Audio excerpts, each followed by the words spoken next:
Good morning, Har Har Mahadev my all family members. આજે day 3 નવરાત્રિનું છે. Happy Navratri my all family members. અહીંયા vice madam માટે બનાવ્યા છે મસાલા પૂરી. એમાં તલને એવું નાખીને, એટલે બહુ જ હેલ્ધી પણ હોય છે ને ટેસ્ટી પણ હોય છે ને. અહીંયા મેં ચા બનાવીને રાખી છે. હમણાં બધામાં નાસ્તો કરીશું. અને આજે અમારે માળિયા સાફ કરવાનું છે, જેમાંથી અમુક વસ્તુ હું ભૂલી પણ ગઈ છું, તે પણ નીકળશે. અહીંયા વાઇસનો કેશ્યુનો પણ નીકળશે, કેમ કે એનું કેશ્યો હું ત્યાંથી લાવી દઈશ. અહીંયા બિચારીને એમને પડી છે, તો આપણે કીધું ચલો રિપેર કરાવી દઈએ. અને અહીંયા કાલે અમે લોકો હોમ અગિયારી કરી, તો આખું મંદિરના નીચે બેકગ્રાઉન્ડ પણ ગંદુ કર્યું છે, તે પણ સાફ કરવાનું છે. અને છે અમારું માળિયાનું ખજાનું. જો આ બધા કપડાં, આમાંથી શું નીકળશે મને પણ ખબર નહીં. જો રિંગ લાઇટનો ખજાનો, મીન્સ વસ્તુ તો એટલી છે કે મને પોતે ખબર નથી, બસ ક્યાં હોય છે તે ખબર નહીં રહેતી. અને આજે બીજું કેટલું કામ પહોંચવાનું છે તે જોવા માટે બ્લોગને સ્કીપ ના કરતા, કે મને નહીં ખબર આજે મેં કેટલું કરી શકીશું. જો આપણે ઘર હજુ કાલે સરખું કર્યું હતું ને આજે ફરીથી બહાર આવી ગયું, કેમ કે આ બેડ આપણે બહાર લાવવાનો છે. સો બેડ અહીંયા આપણે ખોલીને મૂકી દીધું છે.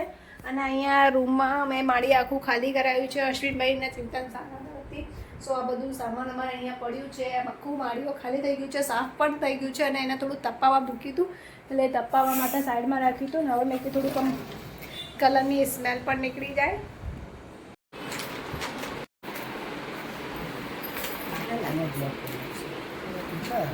બ્લોગ તો હોવા જોઈએ. નવરાત્રીનો ત્રીજો દિવસ છે, 9 દિવસના બ્લોગ આવવા જોઈએ.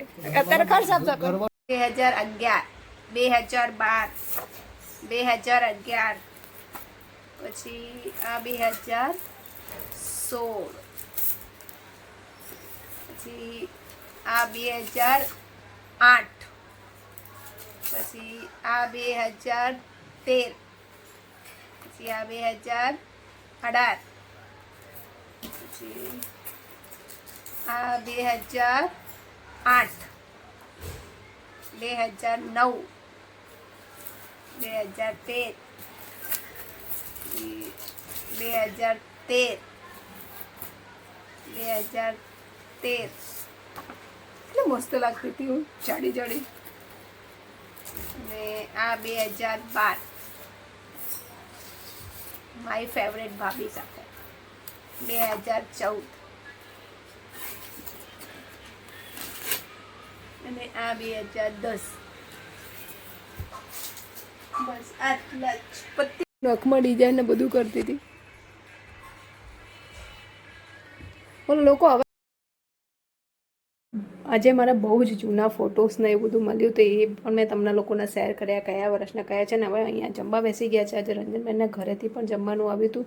અને અહીંયા અમે પણ અલગથી આ ચિંતન અશ્વિનભાઈ બધા લાવ્યા છે. અહીંયા પૂરી છે, ખમણ છે, ઢોકળી છે, પછી ખમણી છે, અને આ રંજનબેનના ત્યાંથી ભાત અને ચણાનું શાક. ચાલો આપણે આ ડબલ બેડ ફાઇનલી બહાર આવી ગયું છે. અને અશ્વિનભાઈ ફિટ કરી રહ્યા છે. તેમાં બિચારા છે ને થાકી ગયા, એટલે હવે છે ને કાયા થાય છે. તો અમે શું બેડ ફિટિંગ કરવાનું કામ કરીએ છીએ.